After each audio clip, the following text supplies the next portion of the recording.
Would you like to know more? Hi, Malcolm. Hello, Simone, my wonderful wife. It's beautiful to be here with you today. I'm glad to be talking. What are we going to talk about? So on a recent podcast, you had brought up something where I disagreed with you. And whenever we disagree on something, we like to hash it out so that we can get on the same page with the topic. So we both agree that right now, progressivism and the far left has been eaten by this super virus that has hollowed out the old predominant ideologies and just wears them like a skin suit. And we agree that this super virus is primary objective, or like the objective ideological function of it, is to remove in the moment emotional pain from people. That's what it optimizes most of its decisions around. So those two things being agreed, where we disagreed was the movements that it ate. What the progressive movements were in the 80s and 90s, before the age of the internet, before this super virus arose, what was their real objective and what were they optimized around this? Yeah, I mean, my position and the general impression that I'm under is progressivism is the move fast, break things approach, whereas conservatism is the hold on, wait, things are okay the way they are. Let's not change things so quickly. And so I don't see progressivism as inherently bad. I can see it as risky, obviously, because things do break when you move fast and when you're not careful. But it is just one philosophy. And ultimately, both progressivism and conservatism must work in concert, because if you don't have advancement, if you don't have people moving fast and breaking things, you don't deal with new existential threats. You don't advance.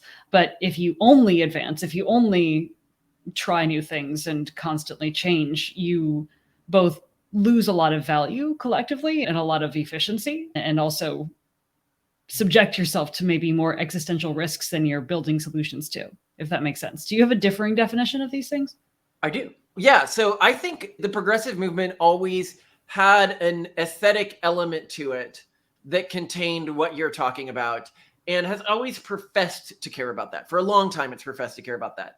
But I think we need to remember that something could be called the Patriot Act and be totally unpatriotic, right? Like, just because something professes something doesn't mean it does it. And I think that when we talk about conservatives, modern or even older conservatives, they'll often say that their movement, one of the big things they care about is small government, right? And yet they almost never do anything that actually makes the government smaller, or that really deconsolidates executive power, or that. And so just because a movement says, and a lot of members believe, that this is something that they do, I don't think that we should take that to mean that's actually what they're optimizing around. So when I look around progressive policy pushes in the 90s and the 80s, they all really seem to me based around optimizing equality, specifically equality of outcomes. And the more equality you had, the more equality you had in the way people were treated, in the opportunities people had access to, in sort of everything, the better. And this is not what it optimizes for anymore. An example of how much it doesn't optimize for equality now can be seen in insane things that it's done recently. So as a lot of people, they might not agree with our original premise that it's been eaten and now it does something entirely different. So if you look at what progressivism does now, so you have Simone's vision of progressivism and my vision of progressivism, and we can talk about why each of those visions might be negative in some ways, and we can get to that. And I think that the equality drive is actually a pseudo-communist drive, and that it's driven with the long-term plan to a communist-like society, or very socialist-like society, like as close to communism as you can get. But if we go back to the main claim that we made at the beginning, which is that progressivism today isn't that anymore. So when we look at something like the recent fight in California, which was to have kids like not take tests or remove the amount of testing that kids get, because some kids get bad grades on tests and that hurts their feelings. So let's remove this thing that's hurting people's feelings. Now, obviously, in the long term, if you remove testing, that testing was primarily motivating the kids who didn't have parents who were motivating them. The rich kids' parents still send them to SAT prep. They're still sending their kids to forced environments where they are in some way socially or economically or emotionally punished for not continuing to achieve, to not continuing to do well. Whereas when you have less socioeconomically advantaged people, often they don't have as much time to spend on their kids in those ways. They don't have as much time to engage those kids on those things. So the people who are vastly disproportionately hurt by removing things like that are going to be the economically less fortunate. So you are increasing inequality, but removing in the moment suffering. And you see this across the board. Again, I always come back to the Hayes movement as being a great example of this, but I really think it is. The Healthy at Every Size movement saying that it is bigoted to teach or publish research that shows that it might be unhealthy to be severely overweight. That causes in the moment emotional pain, and therefore it is bad, regardless of whether or not it is true and might help people in the long run. That's just, you then rework what is true and what is being communicated to be the thing that hurts people less. Another area where you see this progressive policy of not at all being like what progressives used to be is these drug programs where they're giving hard drugs to people on the streets really at high levels, because not having your drug when you want it causes emotional pain. Therefore, it is evil. Therefore, we should give it to people, even if it causes more long-term suffering and exacerbated social inequality caused by things like mental disorders. And you can see this in polyamory, like the social movements that you see today, right? I want sex now, right? And I might have some set of rules, but all of those rules I have with my partner are based around removing emotional pain for me and the partner while doing whatever I want. All right, but I'm going to push back on your premise around equality. I think that the old objective. Yeah, I don't think that's what progressivism is really about. I think that equality maybe correlates more highly with Christianity. That's like a concept that was introduced with Jesus in the New Testament. And it's all about like now the meek shall inherit, and this is about, that's where victimhood became cool. That's where helping the poor became cool. That's where helping everyone became like a desirable and virtuous thing. And I think that Christianity or like pro-religion groups have oscillated between progressivism and conservatism. So I think that there's a lower correlation between equality, which I very much like connect with Christianity, and conservatism or progressivism. And I think more of it has to do with who is in favor of changing things and who is not in favor of changing things. There has been time when the Catholic Church and then broader Christianity has been very pro-change. And there have been times when it has been very anti-change. So I don't agree with what your like basic argument is. I really find the point you just made very fascinating. And I do agree that you're right. That before Christianity, and this is actually a really interesting thing if you study the history of like early Christianity, the idea of looking with reverence on the less fortunate in society was not really done. There was very little cultural precedent for doing that, at least within the traditions in those geographic regions. And this is something you can actually see Romans talk a lot about in the early Christian tradition, is they saw it as really interesting the way that Christianity did that, and potentially even morally superior to their existing pagan practices. As to why Christianity does that, I suspect it's because their original, like the progenitor of it all, was somebody who was suffered, who was downtrodden, and that they showed their dedication through suffering and unpraised suffering in the moment. And that is why for a long time after this, and if you're not familiar with the early Christian church, the core thing you would do to be cool in the Christian church was to become martyred. That was the highest act of devotion. And then when the Roman government, Christians started freaking out about this because they could no longer do the key thing, the end state, right? And so then that's when the monastic tradition started. So they got fed up that they couldn't get themselves killed. So they just walk into the desert and then say, okay, I'll live this sort of life of suffering. But this elevated this life of suffering, which really elevated the poor, which is really philosophically interesting. But I don't know. I actually think both the progressive, the communist, and the conservative faction. I love the conservative factions like, you guys aren't the Christians. And then the Christians say, you guys aren't, the progressives are like, you guys aren't the good Christians. And the truth is that Western civilization has been so inundated in Christian values for so long. I actually think both perspectives are different parts of the Christian kaleidoscope and represent different Christian denomination values and different ways of relating to those values. And so I think it's wrong to say that the conservatives are the Christian influence side and the progressives aren't the Christian influence side. However, you I agree think with me. okay, but here's where I don't agree with you. So when I look at the actual policy decisions that they were pushing for a very specific and stupid kind of equality. And that is equality regardless of what you do. That you can dress any way, take any action, act in any way, put any amount of effort into something, and you should still be socially treated the same and get the same rewards. You should be able to not go to work and still get the same rewards as somebody who does go to work. Well, no, That's I do an not. extremist position. That is one progressive group that has made arguments like that. And again, like this is what I personally, because I'm going to hold out, like I'm trying to stand progressivism here.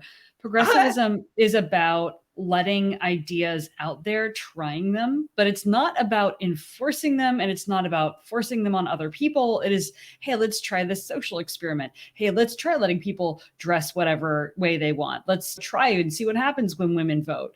And But in they the never had a end, fail state. That's the thing about social experiments, is they're supposed to have a fail state. Like, we know if X or Y happens. Progressivism and conservatism are about the next step we take. They're not about determining what fails or what succeeds. And in fact, a very progressive system would have a higher revolution, a higher respawn rate than like a conservative system, because the progressive system would say, oh, wow, we all just tried like being naked for a year. That was dumb. Here's a new progressive idea. Maybe we should wear clothes. Cool. Let's try it. Whereas someone would be like, I don't know, man. Monogamy? I don't know. Did you see so there was an article, like Advice or something, and they're like, there's this cool new thing people are doing in San Francisco called radical monogamy. But see, that's the progressive way. And the conservative way in San Francisco would be like, no, let's stick with polyamory. We know it works, and let's not go around changing things. And progressivism we tried this polyamory thing. Let's give it another few centuries. Yeah, exactly. And that's what I'm saying. Like, progressivism is great because it allows for greater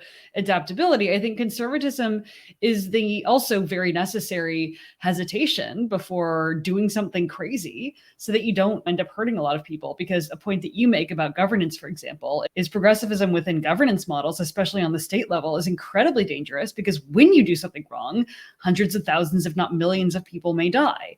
So there is a place for these things. So here's how you convince me. Can you think of actual mainstream progressive policy positions? You have a window here, okay? You have the 90s to the 50s, all right? And you've got progressive positions from that period, okay? I want you to find a single one that was an actual policy position that they pushed for that couldn't be argued to primarily be about equality instead of just social accelerationism. Because what you're describing is social accelerationism. And you get social acceleration, like Calvinist tradition, which we're both from, is a very socially accelerationist position. They were always experimenting with new cultural practices. Gay marriage. What? Gay marriage. Gay marriage? I don't think that's about equality. Hey, if it were about equality, then we would have animal marriage too. All right. This is for the gays. What are you talking about? Come on. It was 100%. If you were about social change, you would have animal marriage.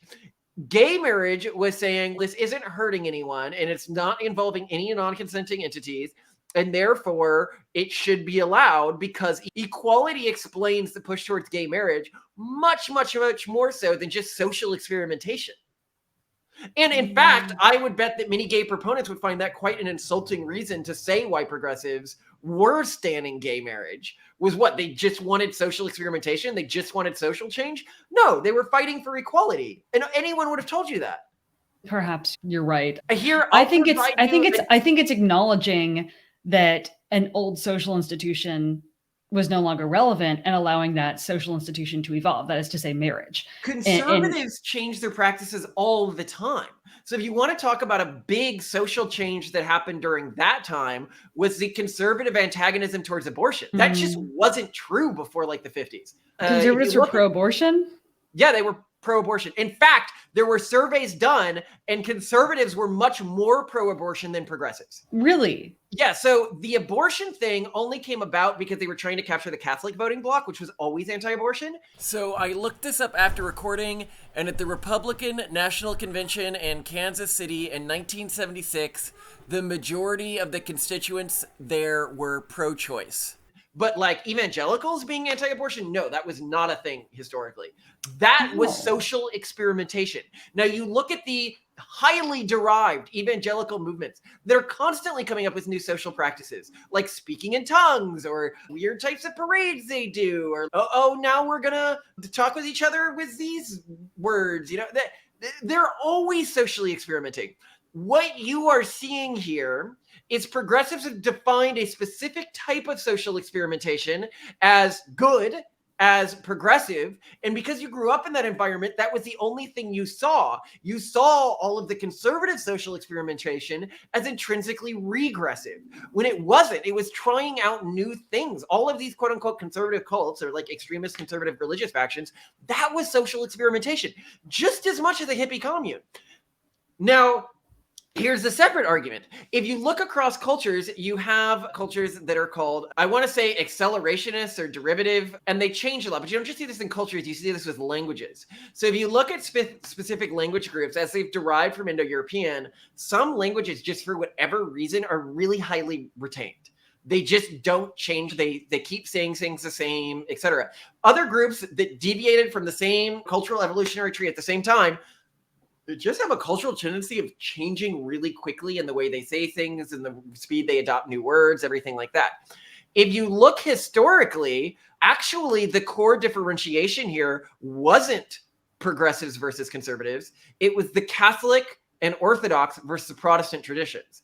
The Protestant tradition it's derived. The Protestant tradition has always been a highly derived tradition, with certain iterations of the Protestant tradition, specifically the Calvinist iteration, being the most derived iteration of the Protestant tradition. That's why when you look at the founders, who were predominantly Calvinists, you would see them doing things like editing their Bibles to try to make them more like up to date with modern science and stuff like that. That was both highly derived, but a very conservative practice, because they still really followed this new social structure that they had created. And I would argue that conservatism today is still the same in terms of its long-term objective as conservatism in the 90s and 80s. And this is where you can see your core thesis falling apart, I think, is that it is about intergenerational cultural fidelity. What they care about is their culture surviving into the future. Yet, if you're looking at the Protestant tradition, specifically the most fervent of the Protestant traditions, they're often highly derived cultural groups. Look at the Mormons. Talk about a derived cultural group. They have very odd sorts of practices. And they do innovate. They do adapt. It takes them a little while, but they adapt. They do adapt. Yeah. And they do a lot more social experimentation than I'd argue progressives do. And their social technologies are really cool. Like, we can get into Mormon dating and stuff like that. Like, they've developed some pretty interesting social technologies. But let's actually talk about that. So let's talk about how a single word works, just as an example, a derived and newish social technology. What they do is the single people. Just to provide a little bit of context, like on Sundays, different waves of people will go to church services, and a singles ward would meet at a certain time, like maybe at 8 a.m. when like the rest of all the families in that general area would meet at 10 a.m. Single people. And then it's a church service followed by, activities afterward. They hang out, they go to lunch. Yeah, but hold on, it's not just activities. So what they would do is they would pair up, usually people who were like dated or interested in each other in the ward, to play mother and father of the ward. And so instead of going back like you would if you were married and going to your home and then doing family day with the kids, you would do family day with the ward, where this couple plays the role of mother and father and then hosts like an event, like a party, like a mixer for the other people in the ward, in the same way that they would do for their kids if they were older. And it allowed them to try out relationships in a way that I think probably led to healthier relationships forming. So that's an example of a newish social technology. I don't know if it's that new. Okay, I looked it up after recording, and it appears that it gained prominence in the 1970s, but was invented in the 1950s. So yes, a very new social technology. It's more of a conservative tradition, because that social technology was experimented with the idea of forming relationships and transmitting the culture onto the next generation. So it was towards conservative ends and not towards progressive ends, where when they experiment with new social practices, historically, before they were eaten by the virus and now they're just like a ghoul wearing a flesh suit, they were about maximizing equality. Okay, hold on. I don't think it's about maximizing equality. I think it goes back to a different definition that you've given about both the present, but also past difference between progressivism and conservatism, with conservatism fighting for intergenerational well-being and progressivism fighting for intragenerational well-being. So progressivism optimizing around the well-being of people here and now.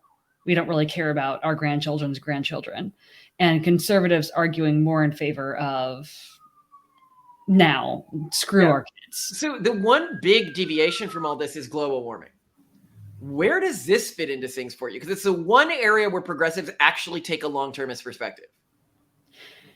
Don't you think it's one of those things that's arbitrary, like with the war in Ukraine, how in the United States, like it's a little counterintuitive how we'll say Democrats and Republicans decided to support different angles on the conflict. I don't think necessarily it had to be. So I'll give you my answer to this. Okay. I think what's happening is the progressive institution has predominantly, when we talk about the super virus or where it really began to spread, it was at university campuses. Okay. And at that time, the conservative institutions, now a lot of people think of conservative as anti-academic, but that really wasn't true. If you go back to the conservatism of the 70s and 80s, there were a lot of conservatives in academia back then. But once the progressives had really captured the academic system as a means of replicating their ideology, because they weren't having as many kids, so they needed to proselytize somewhere, then the conservative institutions began to distrust anything that was coming out of academia. And global warming really requires an academic perspective to judge how dangerous it really is. And so I think that what we're really seeing here is more a distrust of academia from conservatives, and the progressive priesthood, if they have a priesthood, which they do actually, it's academics. That's the height of that's who tells them what's true and what's false. In the same way that if you look at the older Catholic tradition and you wanted to go determine what was true and what was false, and we can go over a different video in this, you go to your priest, right? And that was the core divide between them and the Protestants. The Protestants said, oh, you should determine this on your own. And obviously some Catholic traditions have different, but the progressive faction, when they're trying to determine what's true and what's false about the world, they say, ask the experts. But what do they really mean by experts? They mean people who have been accredited by this university system where you can be fired for saying something too conservative, right? That's not experts. That's just what's the progressive status quo, which is really, especially now, right? Really, it just makes it a priesthood. Yeah. Yeah, maybe you've convinced me a little bit. I guess growing up with progressive culture, one wants to believe that it's more well-meaning than it perhaps is, or more equality deep is well-meaning if you don't think about it. No, yeah, if you don't think about it, but equality is a complete farce. There is no such thing as equality. Explain what you mean by that. Them's fine words to a lot of people. I know, but once you think about it, yes. So this happened. I realized this upon reading a book called Policy Paradox by Deborah Stone. In one chapter, she describes a professor bringing a cake to a class and dividing it fairly or equally. But then she describes all of the different ways in which the cake can be equally divided. And I'm not going to give exact examples based on who gets the best grades, who's the hungriest, who has the best way to tolerate a glycemic load, who really likes cake the most, who she likes the best, who walked up first to get a piece of cake. There are many ways to equally divide. I don't like the examples used here. I think a better way to say it is it who's the hungriest, who needs calories the most, like who's physically the biggest? Is it an exactly equal distribution? Is it to the people who have less access to cake at home? Is it people who have less money so they couldn't get a cake in class as much? Yeah. So that or people who got better grades. Yeah. Or the people who got more cake last time get less cake this time. Yeah. It's depending on sort of who you are and where you stand in this and how much you want cake. An equal division of the cake might feel very unfair to you, very unequal to you. You could always manipulate what equality means. Yes. And because you have to make a judgment call on how we define equal, and there is no one universal thing that you can use as criteria, there is no such thing as true equality. There's equality along one dimension, and it's a very one-dimensional way to think about things. So yeah, if you base an entire political philosophy around equality, especially if that equality is not something that also is core to that political philosophy, if equality were defined in progressivism as I don't even know how it could be defined, then Well, maybe the reason it's not defined is because it's defined loosely so everyone can believe that if things were divided more equally, they'd have more stuff. they would benefit. Yeah. And Well, I this think is what's really interesting about intersectionality as a concept is that it's like a moving goalposts for equality that enables people to cheat. It's like a cheat code for having things made more equal in your favor. yeah, because it has allowed people to say, I deserve more and I am more excluded and have a bunch of exclusionary labels. I think as progressivism began to be eaten by the virus, as it began to optimize itself around removing emotional pain, it did begin to define this equality that it was trying to create, where equality is the people who deserve the most are the people most susceptible to emotional pain. And this is why you have these emotionally fragile, they deserve so much special treatment, when no sane culture would be like, oh yes, the emotionally fragile, that is who should have the most resources and run society. But within progressive culture, yeah, of course the emotionally fragile, because it is their emotional fragility and their susceptibility to emotional harm, which means they mean more protection in a society where the core promise, the core thing that's getting people on board is we will protect you from pain. So I will say that you have seen this transition, but I think, yes, in 90s and 80s progressivism, they didn't know what equality meant. And this is why those communist systems always fail, is because they say, oh, we're going to create equality. And then what happens, just because humans are humans, is that the groups in power within these systems end up defining equality in a way that favors them. And if you're not in power, then you can't do anything but revolt, create a new system, and then inevitably in a few years, you end up redefining equality to what favors you. And so that's the problem with equality, is it is such a slippery concept. I think that we now have a progressive ideology that does define equality. It does define who deserves more. The problem is it's just a really stupid definition. Even worse, it's a stupid definition because, okay. How does it describe equality? Yes, the people most susceptible to emotional pain deserve more. So the most mentally ill shall get all the... Yes, you have seen this, where they're like, don't you understand? I have PTSD. I can't handle this right now. And the problem is that some people really do have PTSD, and we need to create special things for them so that they don't suffer for no reason. But when you incentivize this, when you create a system where the people who feel emotional pain most easily, well, then you create a system where their entire social group, their entire society is constantly rewarding a lack of emotional control. And so within their groups, within their little governance structures, you constantly have these meltdowns. And this is bad for the individual in these groups. Because one, you're teaching an external locus of control, which like all of the research shows is just horrible, and it makes you lower your ability to control yourself emotionally. But true, when you reward people for a lack of emotional control, then they at like a biological, like hard-coded level, lose the ability to control their emotions. And so this means that they experience a lot more pain over the long run.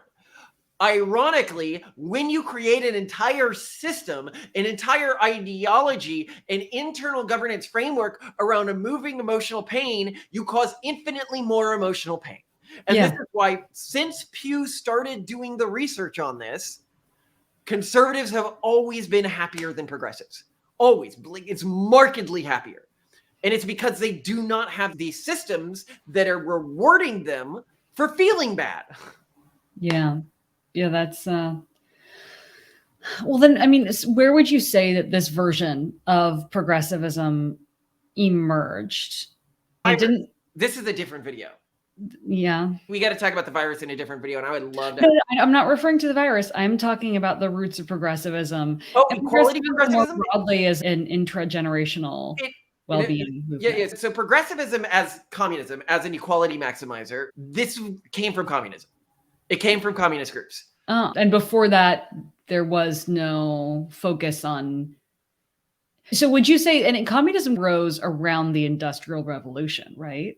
Yeah, so if you look at things that my family fought for, like historically, right? Like my family was never progressive family in terms of the ideology that was motivating them. They were always motivated by maximizing individual agency within the system. But when they were in politics, you look a few generations back, big supporters of women's suffrage, big supporters of stuff like shorter work weeks during the age of robber barons, trying to increase autonomy by being very workers' rights. I think you can be adaptive in what maximizes individual well-being and autonomy while also saying that just trying to optimize for these things, that iteration of progressivism existed before the communist ideology really took over the Democratic Party and made them into what they are. And what you're describing is, I think, maybe more like my original definition of progressivism, like we're open to change and fixing things more quickly. No, you don't think so? What I'm talking about is conservatism. All the things that I'm talking about, I consider conservative ideas, and they were conservative ideas. They were Republican ideas. And a lot of people say the Republicans and the progressives switched, but they didn't really. What happened is racism switched between the parties. That absolutely happened. But if you look at the policy positions that the various parties were having, what really happened is this communist strain basically infected one of the groups, and it became the Communist Party and had no sort of ties to its former self, whereas the Republican movement did adapt to that. Like, it reactively took positions that it hadn't taken before, but it maybe changed as much as the conservative and progressive movements did during the Trump era. Where, like, there was definitely huge party switches. Like, the protectionists became the non-protectionists, and like the populists became the non-populists, and all the people who were pro-war became the anti-war party. There was a huge party switch then. But fundamentally, mostly the people who were still on one party were still in the same party. And yet our grandkids will say, don't you, the party switched when Trump took power? Which I think would make most progressives like, what? No, you can't say that. No one will say that in the future. But like, it's so obvious that's going to be the way people see things. You think so? Oh, absolutely. Yeah. Interesting. I don't agree with that. I'm just saying that's what people will say. And so I think that we can mislabel this sort of quote unquote flip that happened with the parties when it really wasn't a full flip that happened with the parties. Okay. Have I changed your mind or not? A little bit. I think a lot of it might, for me, be caught in the weeds. I would need to go through the history of, what all these things stood for in the past. And I need to too, I'm talking, yeah. Well, I love you, Simone. I love that we disagree about things and we make a point of trying to come to, like, we haven't done this in a podcast before where we like genuinely hadn't really talked through something before the podcast. So now you guys are seeing how we try to align on issues in our relationship, and we'll keep talking about this until both of us come to a position where I'm like, either you convince me or I convince you. So actually, an argument she didn't make now that did convince me a lot, because we did talk about this a little bit before the podcast, and it is that progressivism before the virus was much more pluralistic in its aims, and that I am overly simplifying it. And that did actually convince me. And I do think that she's right, is these equality-driven angles of progressivism were only some of the most dominant factions, but there were many different factions within the progressive movement before the virus that had many different objectives, and that through that they were much more pluralistic, and I'm overly simplifying them. And so I did change my mind based on that argument, which didn't come up in this podcast. Do you think you're simplifying them by saying that they were all fighting for equality, or are you still going to hold that all of these? No, I'm just saying the predominant factions that had power to get things passed in the legislature and stuff like that, I think that they were fighting for equality more than anything else. I think that was their primary objective function. But I do also believe that it was a diverse party back then, and it is wrong to paint the Progressive Party circa 80s, 90s, 70s, 60s as one group. In the same way that today, I think that you can't really ideologically dissent without being expelled from the movement. Yeah. Oh, and maybe I'm thinking also more about my original point that like progressivism is more about being in favor of change and conservatism is not, because I think you made an interesting argument that a lot of conservative groups have been very innovative, but I think it can also equally be argued that the progressive movement, especially today, is so ossified. It is now like just swathed in orthodoxy. And to talk about what you mean there, because some people might be like, oh, I disagree with that. The TERF movement, historically, it would have had differences of opinions with other progressives, but it fundamentally would have still been allied with the Progressive Party. And yet it has been, these are feminists. These are old school blank slate feminists. The reason they believe what they believe, if you actually look at, they call themselves gender critical feminists. If you actually look at why they hold the positions they hold, is because they believe in the older orthodoxy. And the older orthodoxy was that humans aren't born with anything. The only reason we have gender is because we were raised to believe we have gender, right? And so they see anyone who is ossifying this idea of gender, or saying, oh no, gender is real, as fighting for this completely fictional, and that it's not based on any sort of biological reality, patriarchy, and that we should move towards a completely genderless society. I think a lot of people don't actually know what the gender critical movement is actually fighting for. And they believe this because that used to actually be the scientific consensus. Before academics were like, oh no, there actually are like really systemic differences between the way men and women think. And we now know this, and that you can't just raise a guy as a girl or raise a girl as a guy and most of the time have that turn out okay. Actually, you can. There's been intergender studies on this. I'm not saying what's true. I'm saying what is the political orthodoxy of the academic institution now. So we could get on that later. But this has been a fantastic conversation, Simone. Yeah, I love talking with you about these things. I especially love when we disagree because it gets really interesting. Yeah, that's where we're going to come up with a new idea, and we have a new thing to talk about for a few days. Oh yeah, things are so much more interesting when one or both of us is wrong, because then we become slightly more enlightened at the end, but only slightly. All right, love you. Love you too.